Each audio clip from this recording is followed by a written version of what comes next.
Hi, this is Swapnil Bhartia, and welcome to another episode of W3M Weekly Wrap with Mike.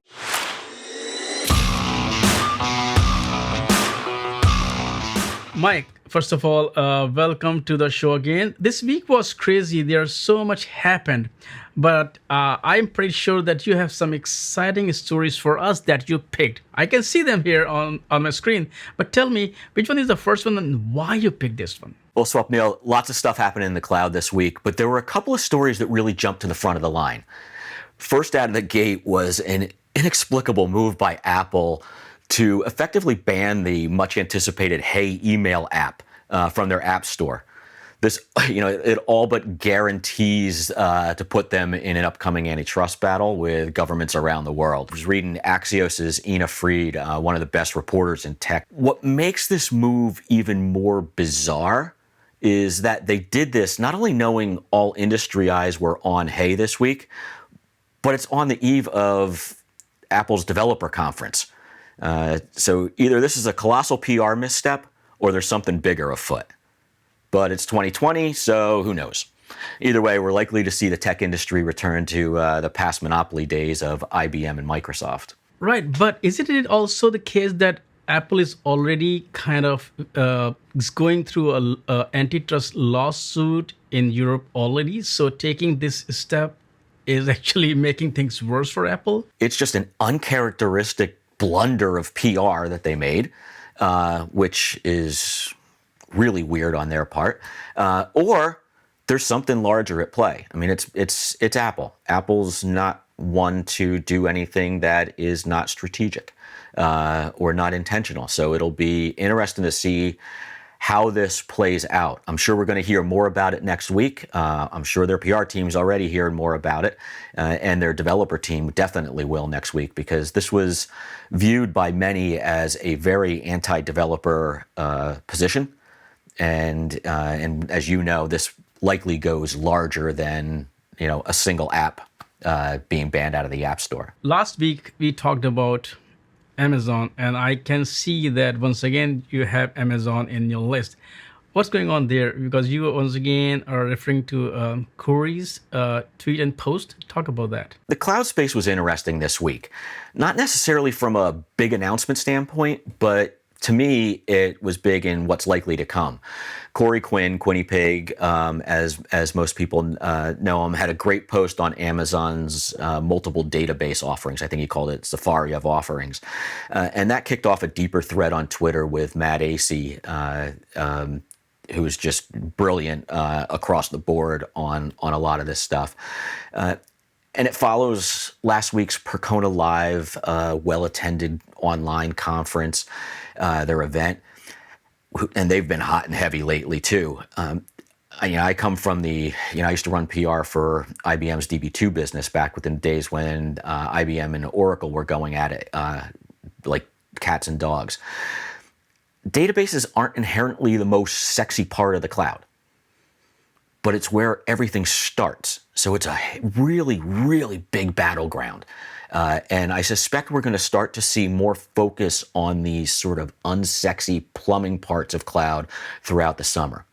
Who knows? Maybe we're entering another DB2 versus Oracle-like era of database battles. I like those battles as long as they are healthy and not destructive, because healthy fights, healthy competition is actually good for the ecosystem. It's good for the player. It's good for the competitors. But when it becomes nasty, then it's really bad for everybody else. That's where I think it gets interesting, right? Because you've got, in the old days, like you said, it was DB2 versus Oracle. And that was it. So it was destructive. Now it's Amazon. There's probably an IBM in there. There's Percona. There are any number of open source style databases, that are out there. Are cloud databases, many database as a service. So I believe that we're potentially, and this is why I was looking at these stories this week and why they jumped out at me, is I think we're starting to see a new round of innovation starting to bubble up, right? As people look at that ugly, unsexy plumbing, as that stuff starts to the competitive juices start flowing there, that's when stuff gets built on top of that. That's when real innovation happens on top of that. What's going on in the security space? I actually published a story this morning with the Links Foundation, Harvard. They are coming to do something about the secure open source. But I see you have a story picked up in terms of cloud security. First of all, I have to ask you a question, which may be off script and off topic. Is what are your thoughts about security? In early days, security was always an afterthought. In today's world, we cannot afford to not have security because our lives literally rely on that. So before we talk about the next story that you have picked, can you talk about what trends are you seeing in the security space?